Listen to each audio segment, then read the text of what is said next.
What's up, guys? Welcome back to another video, and in today's video I want to talk to you guys about flipping and pitching for bass. This is by far one of my favorite techniques for fishing because I love swinging the bat. And I'm not talking like T-ball team swinging the bat. I'm talking about 1990s Barry Bonds juiced out of his gourd swing the bat. That's how I like to flip. That's how I like to pitch. And when one bites, I'm sending them to the moon, unless it's like a 6-pounder, and then still, I'm doing everything I can to hit that fish, get them out of that cover, and get them into the boat. And so I love this, as you guys can tell. This is one of my favorite topics to talk about, and we're really going to dive into it today. This is going to be a breakdown of what I like to do as far as flipping and pitching, the baits I like to use, the colors I like to use, all those different things. And I'm really going to break it down into 3 specific tips that you guys can go and use right now to catch some fish during the springtime, and to catch fish really springtime, summertime, and into the fall time. And that's another reason that I love this technique, is it's something that as soon as the water warms up until the water starts to cool back down, it's something that I've got tied on, ready to go, that I've got a ton of confidence in anywhere in the country. I mean, I have taken it to Texas, Michigan, New York, Oklahoma, everywhere else in between, and I've caught fish flipping and pitching, and I've caught them by knowing the 3 tips that I'm going to go over today and kind of help them to drive my decision-making process about what baits I choose, what colors I choose, what weights I choose, all of those different things. And so without further ado, let's get into this video, and let's start with tip number 1, which is choosing the right shape. So there are so many different creature baits and crawl baits and bluegill style baits and so many different things on the market as it comes to plastics to choose from when we go flipping and pitching. And there are some people, myself included, who have done things like flip tubes. My buddy Hunter Shyrock literally almost won the Bassmaster Classic just a couple weeks ago, fishing and flipping a tube. That's an old school sneaky technique. My dad actually taught me that when I was a kid, but it's still a great way to catch bass. And then there are some people who take things like worms and flip and pitch them. All great options, but for me, and really what I focus on, is I focus on creature and crawl style baits. And that is kind of the mainstay for flipping and pitching, and for me seems to be the most diverse in where I can take them and what I can do with them and how I can modify them to make them do what I want them to do. So you've really got 2 styles of baits to choose from when it comes to flipping and pitching when we talk about creatures and crawls. Number 1 is going to be something like this beaver style bait. So this is a Berkeley power bait creature hog. And this is a beaver style bait. And what I mean by that is it gets its name from Reaction Innovation, came out with the shape first, and they called it the beaver. And it was just a hunk of plastic with some straight tails on it and a couple little appendages on the side. And really what's crazy about this bait is it is a do nothing bait. It doesn't kick, it doesn't flap, it doesn't do anything to put any kind of disturbance out into the water as far as the bait goes. It is simply just a profile. And this profile does such a good job of mimicking everything from bluegills to crawdads to bait fish to anything that a bass would eat in about that 3.5 to 4 inch size. And it drops really, really fast because there is no flapping appendages on it. And that's something we'll talk about here in just a minute, is the advantage of kind of speed when it comes to flipping.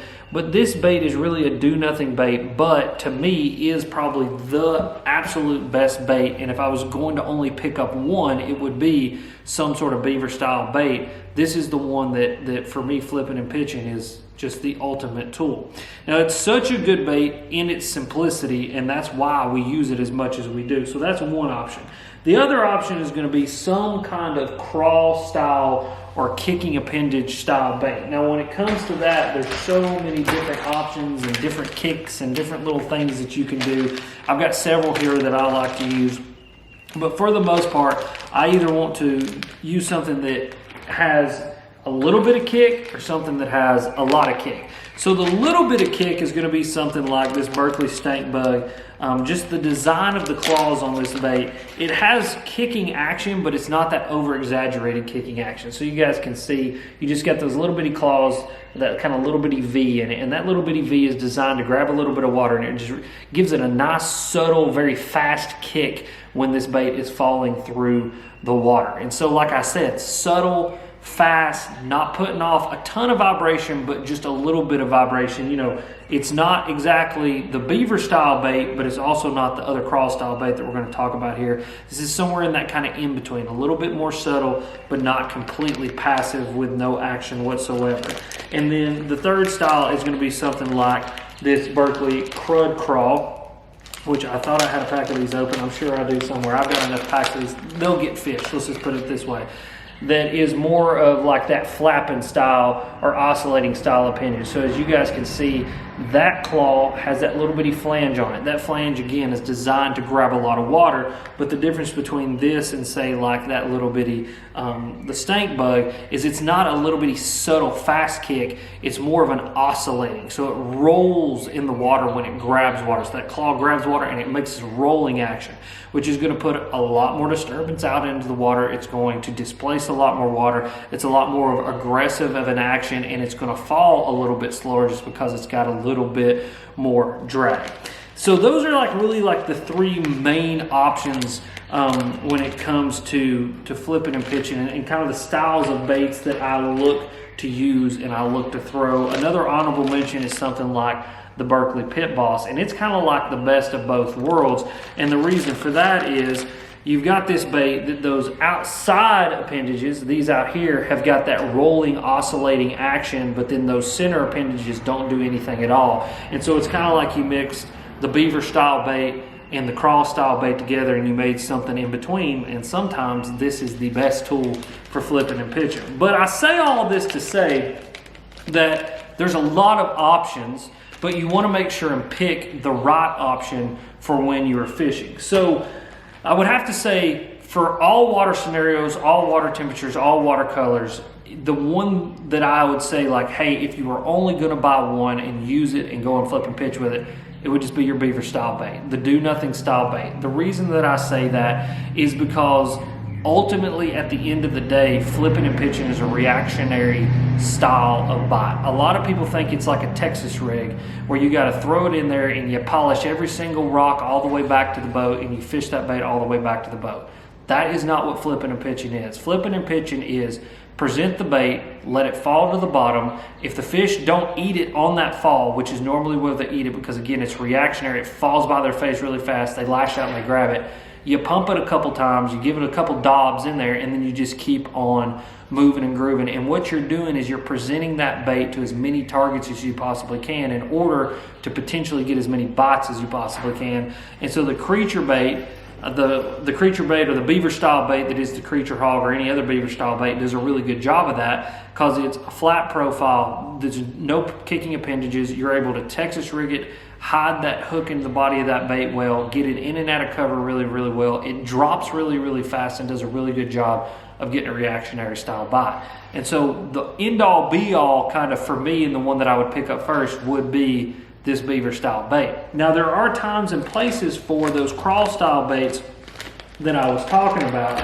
It really, for me, depends on the time of the year and the water temperature. And so early in the year, when we're dealing with bass that are, you know, you've got water that's starting to warm up, you've got bass that are moving out of the kind of the winter into those pre-spawn areas, they're starting to stage up on things like boat docks and more vertical style cover, and I want to present them something that is still subtle but not overpowering. That's when I want to pick up something like that little crawl style bait, like the stink bug, like I said, something with that little bit more subtle kick. It's still going to drop pretty fast so that you can get that reaction style of bite, but all at the same time, it's not like an overpowering bait, because a lot of times what I've seen, especially early in the year and you're still dealing with fish that are moving up, or maybe they're getting ready to spawn or even actively spawning, you're kind of blind fishing for them, something a little bit more subtle tends to get more bites for me. Now that's just me, that's what I've experienced, but it seems that,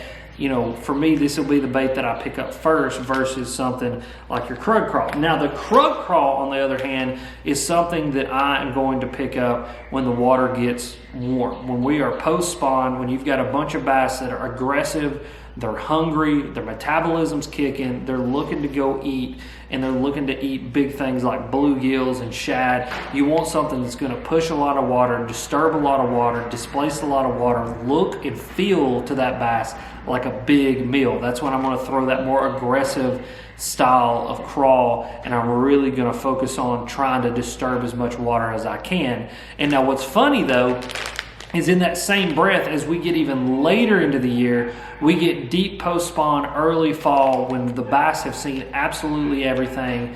They've been presented with 1,000 billion different kinds of baits. They've been caught. They've had hook holes put in their mouth. That's when I start to rotate back to the more subtle crawl, and then eventually right before the fall of the year and we go into the winter, just the beaver style bait again. And the reason that I do that is because it's kind of the same thought process. I want to go do nothing as the water's cold, as the water warm, just a little subtle, as the water peaks, and as we get that kind of height of the year, the most aggressive that we're going to be, and as we start to fall off and we start to deal with pressured fish, start going back in the opposite direction. We want to go a little more subtle all the way down to the do nothing baits like the creature hog.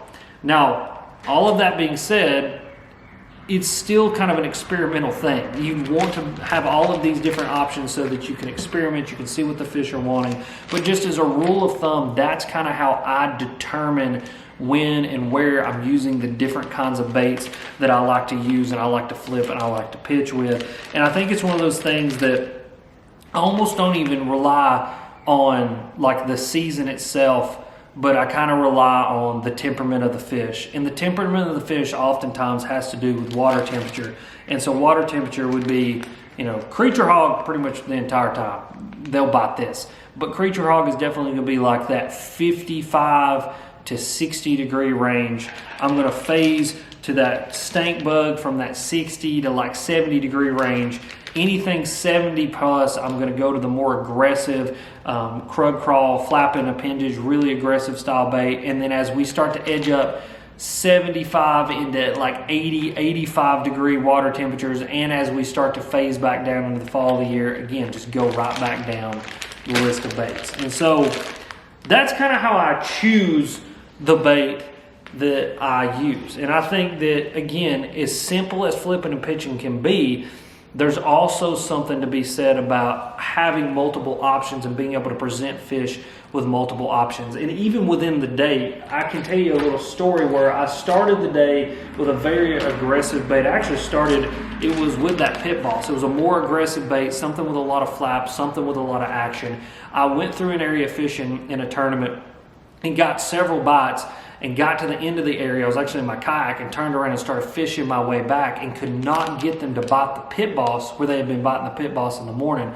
And I switched over to the creature hog, that more do nothing bait, and started getting bites. And I think a lot of it had to do with, in the morning I caught those more aggressive fish. Those fish are more apt to eat. They're more willing to attack something that's disturbing a lot more water. Whereas the day waned on, I had to switch to something that's a little bit more subtle, yet while still presenting it in that flipping bait, that kind of aggressive, fast dropping action to get those fish to bite. And so just something that I've noticed, keep them in the boat, keep them in the kayak, keep them in the bank bag so that you can present to those fish multiple options and multiple different kind of profiles and see which one that they're wanting to eat.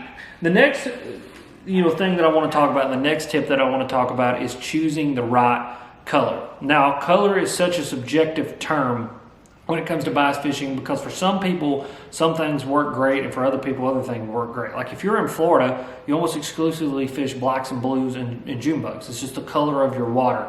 If you're up in Michigan or New York in these super clear glacial lakes, you're almost exclusively fishing those green pumpkins and those more natural colors because the water's so clear.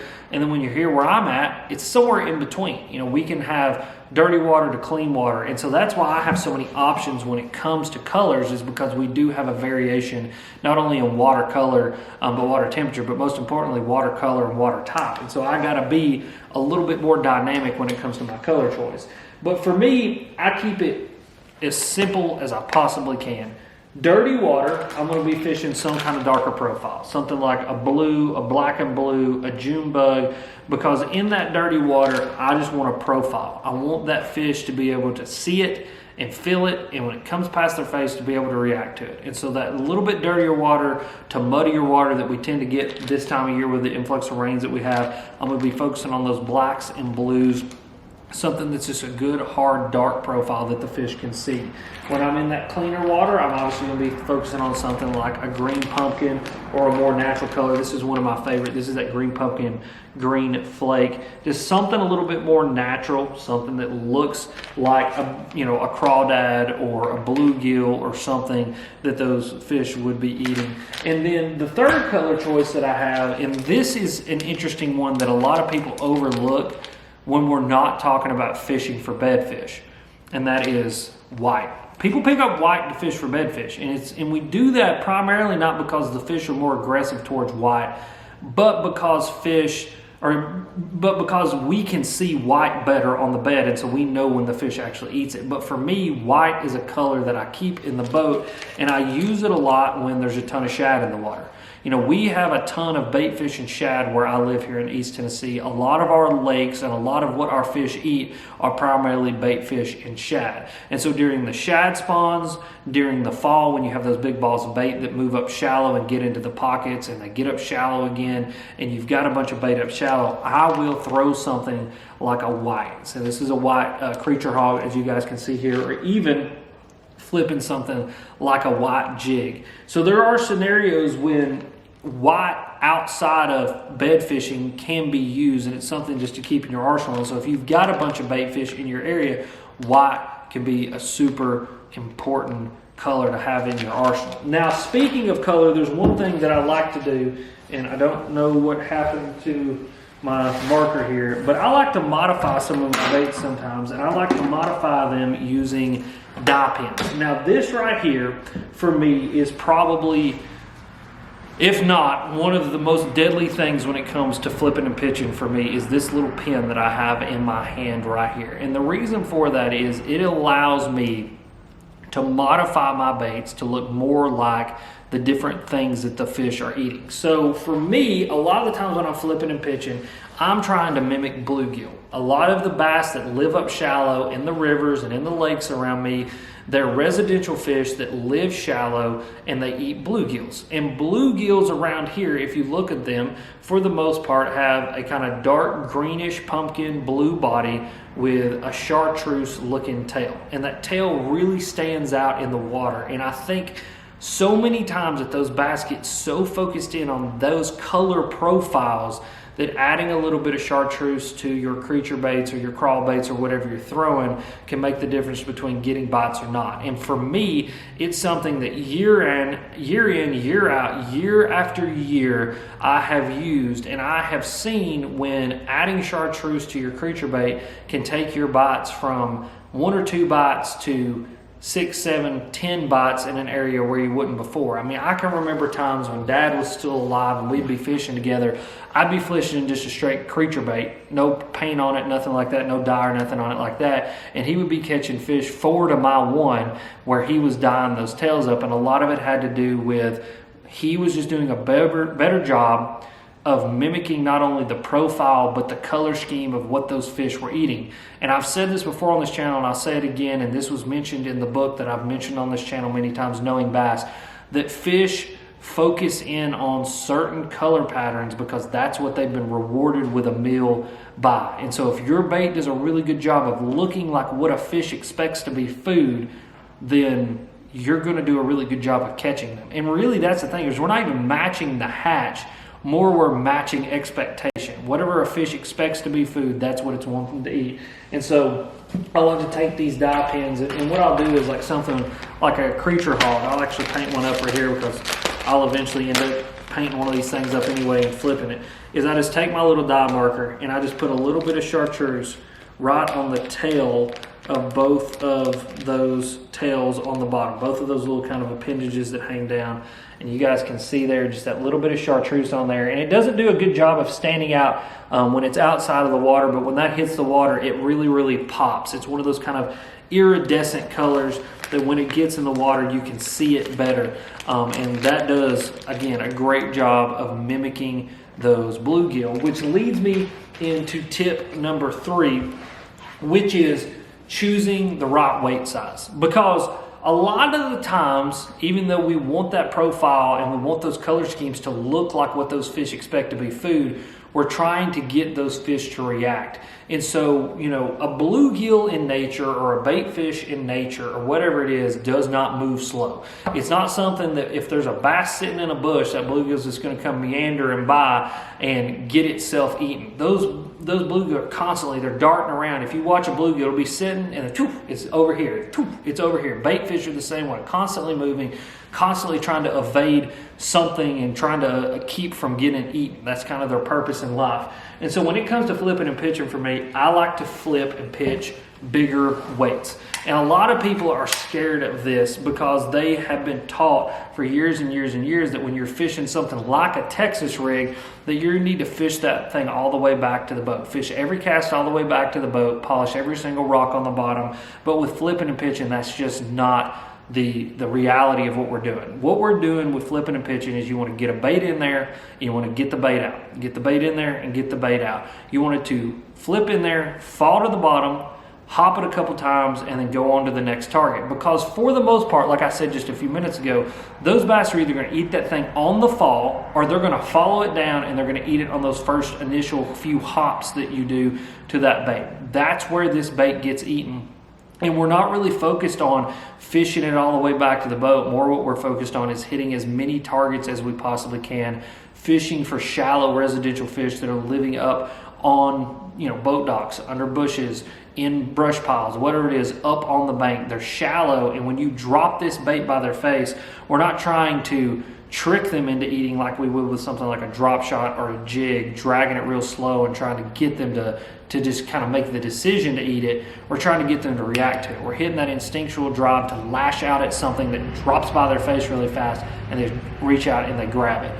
Again, all going back to those color choices. You know, that's why we choose that dark and muddy. That dark is easy to see. When it drops by their face, they lash out. The green pumpkin with a little bit of chartreuse, it drops by their face, that chartreuse flashes on the back of that. It does a really good job of bluegill, they lash out. Same with the white, drops by their face really quick, they lash out. And so what I like to do is I'm either using a 3/8 to 3/4 ounce tungsten flipping weight. And now how I determine which weight I am going to use kind of determines on the bait that I'm choosing to use as well as the cover or structure that I'm flipping around. So I'll use a 3/8 when I'm using something like that creature haul, that more beaver style bait, that bait that does nothing. I don't really need a lot of extra weight to get that bait to go to the bottom because there's no drag on that bait. That bait isn't kicking, it isn't moving. Like I said, it's a do nothing. And so that bait is going to drop fast no matter what because there's nothing to stop the fall of that bait. And so I'm going to use a 3/8 when it comes to that bait choice. And then I'm going to bump up to a half to a 3/4 when I'm using one of those baits, either like the crud crawl or the snake bug that I was talking about, that has that kicking action. Because that kicking action comes from the fact that water hits those claws, which creates drag, and then it activates the action of that bait. And so that drag is going to slow down the rate of fall on that bait, and so we want to use a little bit bigger weight. So that's kind of how I choose based on the baits. The second thing that I kind of look out for is what am I fishing around? If I'm fishing around a lot of riprap, a lot of rock, a lot of smaller stones where this bait is going to have a chance to kind of edge its way down in there, I'll actually fish a 3/8 ounce weight. And the reason I do that is because it's going to, again, drop a little bit slower. It's not going to hit that as hard, and it's not going to wedge itself down on those rocks. And it just kind of is stemmed a lot from frustration of getting hung up in things, getting hung up in rocks. And so sometimes I'll have two flipping setups on the deck of the boat. I'll have a 3/8 and I'll have a half. I'll pick the 3/8 up when I'm around the rocks and around the riprap and stuff like that. And then when it transitions to more like sea walls, mud bottom, gravel bottom, or I'm flipping brush piles, trees, boat docks, and things like that, I'll pick up my 1/2 ounce. And again, that's where I use my 1/2 ounce, is those areas where I'm not worried about wedging this thing in between rocks or down in riprap or anything like that. Another thing that I do outside of picking the weight that I use is picking the line type that I use. And the line type is super important because there's really two main lines that we use for flipping and pitching. The first one is going to be fluorocarbon. Now the reason I would choose fluorocarbon is if I am fishing around anything and everything except grass. Because when we're fishing around anything and everything except grass, we don't want to try to cut into what we're fishing around. And so that means if I were to flip a creature bait into, say, a brush pile, that fluorocarbon is going to do a really good job of being resistant, abrasion resistant. It's going to be strong. It's going to allow me to get those fish up out of that cover, but it's not going to dig in or cut into the limbs of that tree. And that's the last thing that we want. If we hit a fish, we don't want that line to dig into the limb of that tree, because all you're going to do is hang that fish up. That fish is going to get off and they're not going to be able to get them out of there. So we want to use something like fluorocarbon, where on the other hand, when we are fishing around vegetation, braid is the key. And it's because braid, being what it is, being rope-like, being like a fibrous thing that's woven together, it acts almost like a chainsaw. When you hit that fish in that vegetation, that braided line will cut through that vegetation and allows you to cut through that vegetation and to kind of clear that fish of that vegetation, get them out of there, get their head turning, coming towards the boat. And that's really the main thing about flipping and pitching, is we're not trying to give these fish a chance. This isn't, and I've seen these comments before on my YouTube channel where they're like, Lord have mercy, where they're like, there's no fight to this. Why don't you play the fish a little bit more? Because I'm not trying to play the fish when it comes to flipping and pitching. This isn't a spinning rod. This isn't a crankbait. I'm not trying to keep them pinned next to the boat. I've already drove that hook into the freaking roof of their mouth. If I've got them hooked, I've got them hooked. And my job is not to play them. It's to get their head turned and coming out of the cover, coming towards me, heading towards me, and being able to get those fish out of that cover and into the boat bank or the kayak or wherever I happen to be fishing. Now, I want to break down my rod, reel, and line setup in that same breath. And like I said, I want to give you 3 tips and then kind of give you rod, reel, and line setup that I use to catch these fish. And so I am flipping almost exclusively a 7/6 heavy, fast action rod. Big, heavy rod. This is the baseball bat. I want to swing it. This rod has one job and one job only. Hit fish hard, get their head turned, and get them coming out of that cover. That's what I'm trying to do, because ultimately with flipping and pitching, that's what we're doing. We're presenting baits in the heaviest, gnarliest, nastiest cover that we can get it into, and so we've got to get those fish coming out of that stuff, otherwise we're going to lose them. So 7/6 heavy rod, 25 pound straight fluorocarbon, and or 50 to 65 pound braid. The 25 pound fluorocarbon simply is to have the strength and the abrasion resistance that I need, that if I do get them marred up in a brush pile or whatever it is and I've hit them hard, that I don't have to worry about that line breaking. Because 25 pound fluorocarbon or 25 pound test, I think a lot of people get really confused about this. It doesn't mean that a fish has to be 25 pounds to break it. What it means is that you've got 25 pounds of straight force that can be applied to that line before it breaks. And I'll be honest, you've got to be like the world's strongest man to actually apply 25 pounds of straight force to this line to get them out of there. But we want just the reassurance that we have that abrasion resistance, we've got that diameter that we need, we've got that strength that we need to hit them hard with this rod, get them coming out of that cover. Now, as far as like 50 to 65 pound braid, I'll even edge up to like 70 to 80 pound braid, depending on how thick the cover actually is. Again, doesn't really have anything to do with the strength of the braid, but everything to do with the diameter of that braid. So diameter of like 50 to 65 pound braid, if I remember correctly, is like 15 to 20-ish pound fluorocarbon. And so that diameter is thin enough to cut through stuff really, really good without digging in, while still having all the strength that you need to get them out of there and to get them moving. Because sometimes when we're flipping and pitching like grass or lily pads or whatever, you may be bringing a 5 pound fish covered in 10 pounds of grass. And so you want to make sure that you've got the line, the rod, and all the strength that you need to be able to handle that. And then the reel, is an 8-gear ratio reel. I go with an 8-gear ratio reel because, again, I'm wanting to move, I'm wanting to groove. I am presenting this bait as many times as I can, and so being able to reel that line in, flip it in there, and reel it, get it back out is really, really important. You can do that with that little bit higher gear ratio. And then number two, sometimes the bass will clear themselves out of the cover. And I've had that happen a ton when it comes to flipping and pitching. I flip in on a brush pile, donk, and that fish is under the boat before I can even process that he's bit, and I got to catch up with him. I got to catch up with that fish, catch up with all that line, and then hit them really, really hard and get that big old straight shank flipping hook in their face. And that's the last thing that I want to talk about.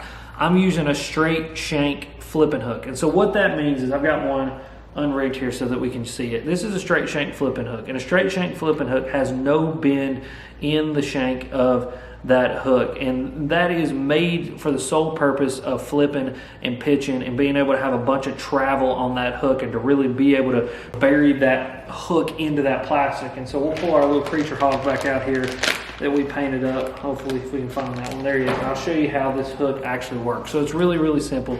You guys can see here, what you're going to do is you're going to, just like a normal Texas rig, you're going to push that plastic or that hook point into that plastic about 1 inch. You're going to bring it out, but instead of running it up onto a bend, you're going to run it up onto that little bitty keeper right there. And so you just run that bait up past that keeper, and you got to kind of be careful here when it's not on line. But then you just run it past that keeper, and then that keeper is actually what's going to hold that bait up on that hook. And then as you guys can see here, all we're going to do is we're not going to text pose it. So we're not running this hook completely through this bait and then out the other side. We just want to take that hook and we want to bury it into that bait. Bury it right into the center of that bait. Now here's the deal with flipping and pitching. You're going to go through more baits because of the way that you've actually got to hook that hook into that bait, but it allows you to be able to get this thing in and out of the heaviest cover and not have to worry about getting hooked up. But as you guys can see there, I can run my finger right along the front of that. That hook isn't exposed at all, but when that fish bites that bait, as you guys can see, that hook is already trying to come out of that bait, and that's what we want, because when you set the hook, that piece of plastic is going to slide out of the way, and you're going to have a lot of big hook, a lot of gap in that hook, and a lot of travel on that hook to be able to get into that fish's face, get them hooked well, and then use that rod, that reel, that line to get them coming out of that cover and to get them into the boat, the bank, or the kayak. A little bit longer one today, guys, and it's just because I love this topic. This is one of my favorite techniques for fishing, catching bass. I think it's a technique that you can take anywhere in the country and you can catch bass and you can have fun. And if you enjoyed this video, click this video that's popping up right here.